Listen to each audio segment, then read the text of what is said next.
আমরা মঞ্চে দেখতে পাচ্ছি জল তরঙ্গের টুন টুন করে একটা শব্দ হচ্ছে। জল তরঙ্গ পরিবেশনায় Bangladesh Ansar of VDP orchestra team, তাদের পক্ষ থেকে ঈশ্বর জাহান মৌ ও মোহাম্মদ শফিউদ্দিন আহমেদ সেই পরিবেশনে আপনাদেরকে সাদর আমন্ত্রণ জানাই।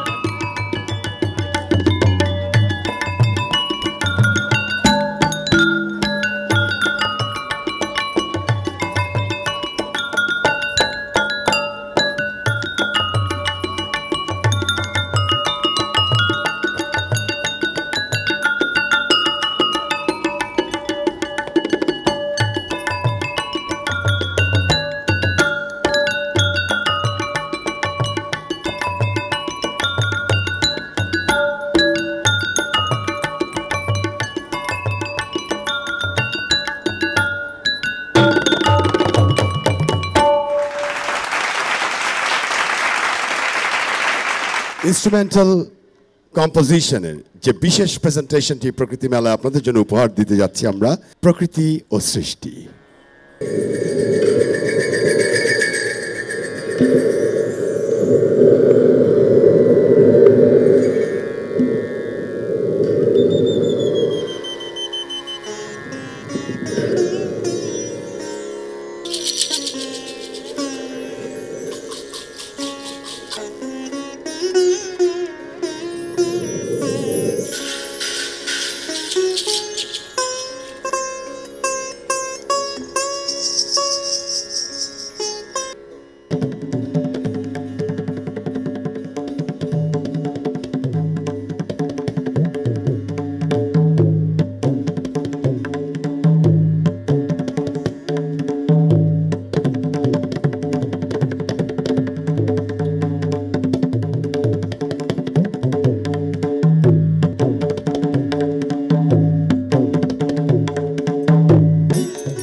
সুস্থ একটি প্রকৃতি তো আমাদেরকে সুন্দর করে তুলতে পারে। তাই এবারে আমরা মঞ্চে বাঙালির সেই চিরচেনা লোকসঙ্গীত আপনাদের সামনে তুলে ধরব। এখন মঞ্চে বাংলাদেশ লোকসঙ্গীত পরিষদ প্রতিষ্ঠাতা সভাপতি ইন্দ্রমোহন রাজবংশীর পরিবেশনা। ও ভাই বাঁচতে যদি চাও তবে প্রকৃতি বাঁচাও, ও ভাই বাঁচতে যদি চাও তবে প্রকৃতি বাঁচাও। আগে নিজে জানো পরে অন্যকে জানাও, প্রকৃতি বাঁচাও।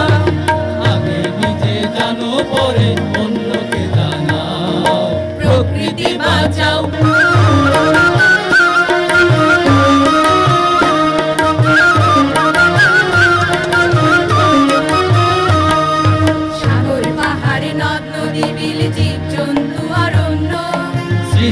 আছেন সৃষ্টিকর্তা সব মানুষের জন্য, সব মানুষের জন্য। সেই প্রকৃতি যদি এমন উজাড় হয়ে যায়, বলো মানুষ বাঁচার শক্তি পাবে রে কোথায়, পাবে রে কোথায়? থাকতে সময় প্রকৃতির আপন করে নাও, প্রকৃতি বাঁচাও। ও ভাই বাঁচতে যদি চাও তবে প্রকৃতি বাঁচাও। এবারে আমরা আমাদের আরেকটি চত্বরে আপনাদেরকে নিয়ে যাচ্ছি, লোকশিল্প চত্বর। সেখানে রয়েছে আমাদের সহকর্মী অপু মাহফুজ। সম্মানিত দর্শক, আমরা এই মুহূর্তে আছি লোকশিল্পীদের চত্বরে। প্রকৃত জীবন ফাউন্ডেশন বাংলাদেশের প্রকৃতির সঙ্গে বন্ধু সুলভ যা কিছু নির্মাণ এবং যা কিছু নিয়ে পথ চলা, তারই ধারাবাহিকতায় লোকশিল্পী হোসনে আরাকে নকশি কাঁথা তৈরির জন্য সম্মাননা প্রদান অনুষ্ঠানে আপনাদেরকে স্বাগত জানাচ্ছি। এই পর্বে মুকিত মজুমদার বাবু, প্রকৃতি ও জীবন ফাউন্ডেশনের চেয়ারম্যান, তিনি এখন শিল্পী হোসনে আরাকে সম্মাননা প্রদান করবেন। হোসনে আরাকে 20,000 টাকা একটি সম্মানী চেক প্রদান করছেন মুকিত মজুমদার বাবু নকশি কাঁথা তৈরির জন্য, পরিবেশ বান্ধব প্রোডাক্ট তৈরি করবার জন্য এই সম্মাননা। আন্তরিক ধন্যবাদ পুরস্কারটি গ্রহণ করবার জন্য। হোসনে আরা তাকে এখন ক্রেস্ট তুলে দিচ্ছেন মুকিত মজুমদার বাবু, চেয়ারম্যান প্রকৃতি ও জীবন ফাউন্ডেশন। আমরা এখন জানতে চাইব হোসনে আরার অনুভূতি। আজকে এই মেলায় অংশ নিয়ে কেমন লাগছে? আজকের মেলায় অনেক ভালো লাগছে, আমার অনেক আনন্দ হচ্ছে। জনাব মুকিত মজুমদার বাবু, আপনার কাছে আমি জানতে চাই যে এই যে কারুশিল্পীদেরকে আপনারা যে অনুপ্রাণিত করলেন আজকে, তারা পরিবেশ বান্ধব প্রোডাক্ট তৈরি করছে, সেই আহ্বানটি আপনার কেমন? সবচেয়ে বড় কথা হচ্ছে যে প্রকৃতির উপাদান নিয়েই কিন্তু করছি, এবং সে ব্যাপারটি কিন্তু উৎসাহ দেওয়ার জন্যই কিন্তু আমরা প্রতি বছর আমরা পুরস্কৃত করি যারা এ ব্যাপারে অবদান রাখছেন। তো হোসনে আরা তাদেরই একজন, এবং এই ধরনের কাজকে উৎসাহ দেওয়ার একটি ব্যাপার আছে। তার সাথে সাথে এই প্রকৃতির যে ব্যাপারটি, যেটা ওনারা ওনাদের নকশার মাধ্যমে তুলে ধরেন, এবং সেটা কিন্তু একটা মেসেজ, এবং এই ঐতিহ্য আমাদের কিন্তু ধরে রাখতে হবে, এবং আমাদের পরিবেশ প্রকৃতিকে ভালো রাখার জন্যও কিন্তু এটা একটা, আমি বলবো, প্রচেষ্টা। Thank you very much. সম্মানিত দর্শক, এই সম্মাননা প্রদান অনুষ্ঠান শেষ করছে এখানেই, নিয়ে যাচ্ছি মূল মঞ্চে পরিবেশনায়।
খুদে আকিয়েদের হাতে এখন সার্টিফিকেট এবং আজকের দিনের পুরস্কারটি তুলে দেওয়া হচ্ছে।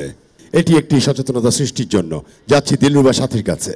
শিশু বন্ধুরা যারা প্রকৃতিকে তারা হাতে তুলে নিয়েছে তাদের ক্যানভাসে রঙের ভেতরে, আজকে উৎসাহিত করবার জন্য প্রকৃতি জীবন ফাউন্ডেশনের পক্ষ থেকে ছোট্ট উপহার সামগ্রী রয়েছে আমাদের এই বন্ধুদের জন্য। এবং উপহার যিনি দিবেন জনাব Masud Ahmed, Bangladesh comptroller and auditor general, CAG, ঔপন্যাসিক, ছোট্ট গল্পকার, সাহিত্যিক সমালোচক ও কণ্ঠশিল্পী। এবং একে একে আমাদের এই চিত্রশিল্পী বন্ধুরা পুরস্কার তুলে নিচ্ছেন। জনাব মুকিত মজুমদার বাবু, প্রকৃতি জীবন ফাউন্ডেশনের সম্মানিত চেয়ারম্যান, আমি তার কাছ থেকে একটু জানতে চাই ছোট করে যে এই যে নতুন প্রজন্মকে উৎসাহ দেবার যে প্রয়াস।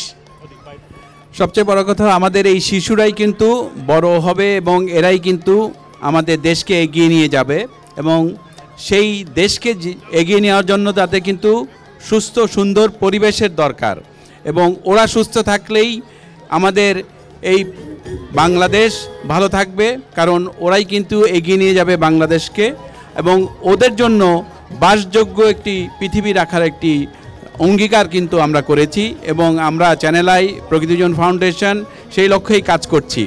অনেক অনেক ধন্যবাদ স্যার। আমরা প্রিয় দর্শক আবারও মঞ্চে চলে যাচ্ছি। মঞ্চে অপু মাহফুজ। সম্মানিত দর্শক যারা আছেন চ্যানেল আয়ের পর্দায়, এখন প্রকৃতির এই মঞ্চে পরিবেশনায় রাকিব ও তার দল। প্রথমে বন্দনা করি আমার প্রভু অন্তরে জামি,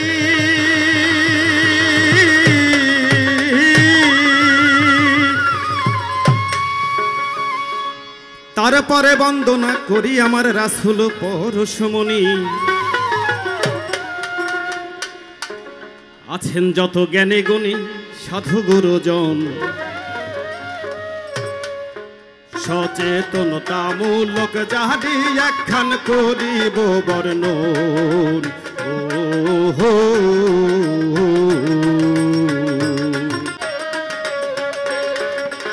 আরে থাম, এত শব্দ করিস না, মধুর করে বাজা।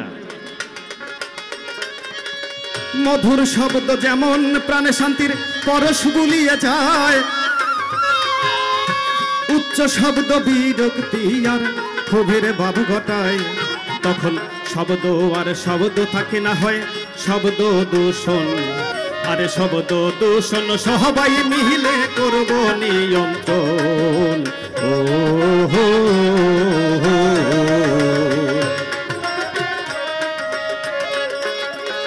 শব্দ দূষণ নিয়ন্ত্রণে ভাই আছে বিধিমালা, না মানিলে ভাগ্যে মোদের আছে বিষম জ্বালা। সেই বিধিমালা বাস্তবায়নে আছে প্রতিবন্ধকতা, আবার উত্তরণের পথ রয়েছে ভাই বলে যায় সে কথা।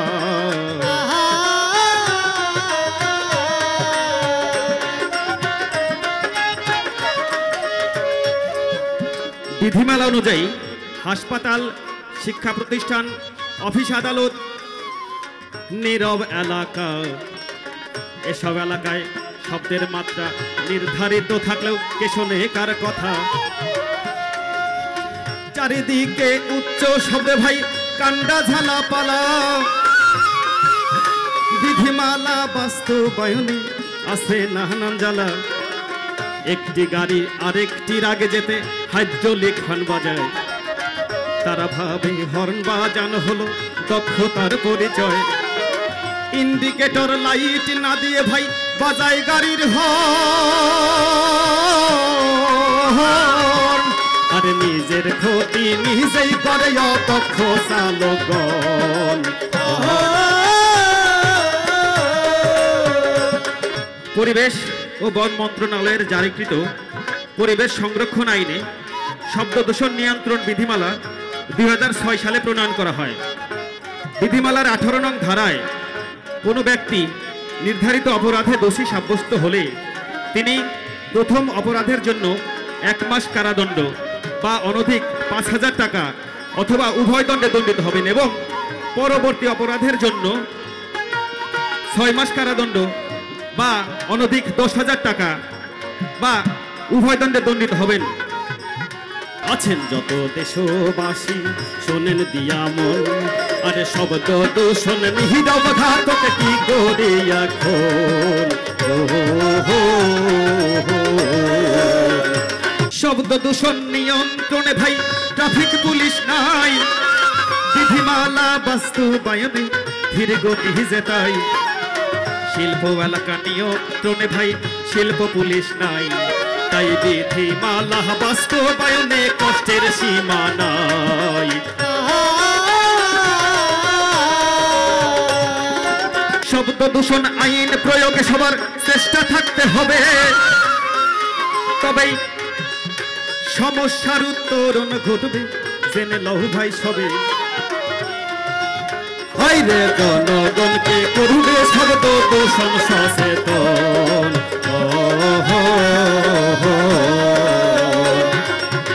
সবাই মিলে বিধিমালা করব বাস্তবায়ন,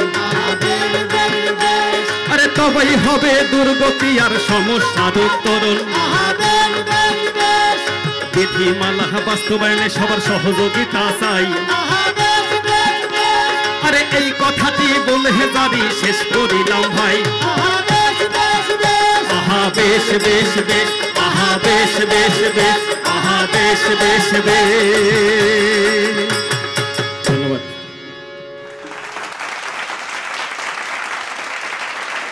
প্রতি বছর আপনাদের জন্য যুক্ত হয় গম্ভীরার আয়োজন। এখন মঞ্চে গম্ভীরার পরিবেশনা। ওই কে রে আর বাগুনের ভুয়ে কে রে? আরে হামি রে হামি, ছোড়া দিকে শুন। ও রে না তুই কে? আবে ছোড়া দিকে শুন, এদিকে আগাই। কেনে এদিকে আসবো কি কইছিস কহা? আবে আগাই নেবে কহব তার লাগি তো তোকে ডাকনু। হ্যাঁ আইনু কহ, আর কি খবর তোরা এখানে কি করছিস রে? তোর ব্যাগটা হার এখানে রাখ। এটা থুবো? তো দে। হ্যাঁ থুনু। হ্যাঁ কহ কি কইছিস? হ্যাঁ এখানে কি হয়েছে জানিস? কি হয়েছে? কোনো অ্যাক্সিডেন্ট হয়েছে নাকি রে? এখানে এত মানুষ কেনে? আবে না, আগে এই অ্যাক্সিডেন্ট কিছু হয়নি। তাহলে এখানে হচ্ছে প্রকৃতি মেলা। হ্যাঁ এই প্রকৃতি মেলাতে চ্যানেল আইয়ের বড় নানারা হ্যাঁ হারাকে ডেকেছে। হ্যাঁ তো ভালো কথা। গান বাজনা করার লাগে। হ্যাঁ হারাইছি। হ্যাঁ ভালো কথা। তুই একটা কাজ কর। কি করতে হবে রে? আর্ঘে দিক থেকে সবাইকে একটা গান গালা শুনলে দে। ফের হাক ওই গান গাওয়ার বেড়ে ফেলে দিলি? গান গাওয়ার আগে আর কিন্তু একটা শর্ত আছে। শর্ত কি? আর কিন্তু একটা বুড়া থুড়া নানা আছে। তোরা তো জানিস যে ওর রাগ কিরকম। হাকে যদি দেখে আমি এখানে গান গাচ্ছি তো হাকে মাইরে গায়েব করে দিবি। ওকে খালি দেখা থাকবি গান গায়ে কিভাবে মঞ্চকে ভাঙতে হয় আমি দেখছি। লে ধর ভালো করে ধর। বিহার বাদি না না ওই বিয়া আমার দিলে কই, বিহার বাদি না না ওই বিয়া আমার দিলে কই, এই বয়সে একলা রই যে মন জ্বালা কেমনে সই, এই দেশে বিয়া হইছে আমার বিয়া কই, এই দেশে বিয়া হইছে আমার বিয়া কই, এই দেশে বিয়া হইছে আমার বিয়া কই, এই দেশে বিয়া হইছে আমার। শালা শালা কত শালা বেহুদা। আমি 80 বছর বয়সে মাটি কাদা হাল বল গরু আমার জীবনটা চলে গেল। আমাকে জমিতে কোনো আবাদে কোনো সাহায্য সহযোগিতা করে না, খেতে কামারে কোনো সাহায্য করে না, আর শালা এখানে বেঁচে বিয়া বিয়া এরকম করে শালা নেড়ে ঝুঁকিয়ে বেড়েছে। শালা বদ কুণ্ডেকার গুদা উঠাই যাবো না মধ্যাহ্ন করে না। ঠিক আছে, তুই যখন আলিনাল 40 ডোজের অ্যান্টিবায়োটিক আমার জানা আছে, এবার তোকে আসতে হবে। দাও দেখি কত বড় ডাক্তার তুমি কিনা। দুধারা করিস না ভাই, কামা কাম তুই আমার কাছে হাত থাকা গেল না রে, মেন সুইজে হাত পড়ে গেছে। আন উঠিলে দিব বিহা বহু দেখেছি তাই, দুধারা করিস না ভাই তুই আমার কাছে আয়, আম উঠিলে দিব বিহা বহু দেখেছি তাই, দুধারা করিস না ভাই তুই আয় আয় আয় দুধা আয় আয় আয় দুধা আয় আয়। শোনো না না, বিহা যখন দিতে চেয়েছো তখন তুমি যা কইবে সব আমি শুনবার, এখন যেটা কইবে ওটাও শুনবার। ধরতে না আমি কি বলছি? প্রকৃতির মেলাতে আসা ওহে না না মনে কত কথা আনা গোনা, হে না যেমন শেষে ভাই প্রকৃতির নাই যে কোনো তুলনা। এই না না থামো থামো থামো, তো কি কবি? প্রকৃতি এটা ফের কেমন কথা জি? হাজি না না, প্রকৃতি কি জি? ওটা কি খায় না গায়ে মাখে না মাথা গরম হয়ে গেলে বাইটা চাম দিতে লাগায়? হাজি না না, তোমার কি মাথাটা খারাপ? তো হাজি না প্রকৃতি এটা কি হাঁকে একটু বুঝে কো একটা ভালো কথা কইছিস, জ্ঞানের কথা। প্রকৃতি মানে কি বুঝলি গুধা? কি ওটা জি? বৃক্ষ মানে হচ্ছে গাছ। হ্যাঁ, গাছপালা, পাহাড় পর্বত, হাওর জলকল, নদী নালা, জীব জন্তু পশু পাখি সব মিলে একটা হচ্ছে প্রকৃতি। মানে সব মিললে হচ্ছে প্রকৃতি। প্রকৃতি তোর মতন যারা গুধা আছে বুঝলি? হ্যাঁ আছে। হ্যাঁ এর মতন গুধারা হ্যাঁ গুড়া, পুকুর, হ্যাঁ গাড়া, লেকের ধার, হ্যাঁ এই সব বিভিন্ন জেলা খাল বিল ভরাট করে দিয়ে বুঝলি গুধা। দেখি করছে কি করছে কবর পর্যন্ত মনে কর কোন কোন জায়গাতে ভরাট করে তখন বড় বড় টাওয়ার করে দিচ্ছে। টাওয়ার করছে, পানির স্তর গালা নিচে নামে এইছে, পানি মানুষ দূরে সরিয়েছে বুঝতে পারলি? যে এখন ডিপ টিউবওয়েলে ঠিক মতো পানিও উঠে না এবং ঠিক মতো ধানও আবার ঠিক মতো হচ্ছে না বুঝতে পারলি? আর এই যে গাছের কথা কইলে তো গাছ ফেন আর কি এমন কাজে লাগবে? গাছে আমরা সুশীতল বাতাসতে থাকি। আর এই খড়িতে বুঝলি কোথা এই যে শোকেস হয়েছে, টেবিল হয়েছে, চেয়ার হয়েছে, হাট হয়েছে, যেমন মনে কর কোথা এই যে মাছ এই পানির মধ্যে ডুবে আছে, মাছগুলো এই ডুবে আছে, ওরা পানির মধ্যে থাকছে। আর আমরা মনে করো ওরকমই অক্সিজেনের মধ্যে ডুবে আছি। গাছ বৃক্ষ অক্সিজেন যদি না দিত আমরা পশু পাখি কেউ হারা বাঁচতাম না। বিশ্ব উষ্ণায়নের লাইগা হচ্ছে জলবায়ু পরিবর্তন, হচ্ছে হচ্ছে ঘূর্ণিঝড় সাইক্লোন। না না হে নদী নালা খাল বিল নানা শুকিয়ে যাচ্ছে, পানি থাকে না।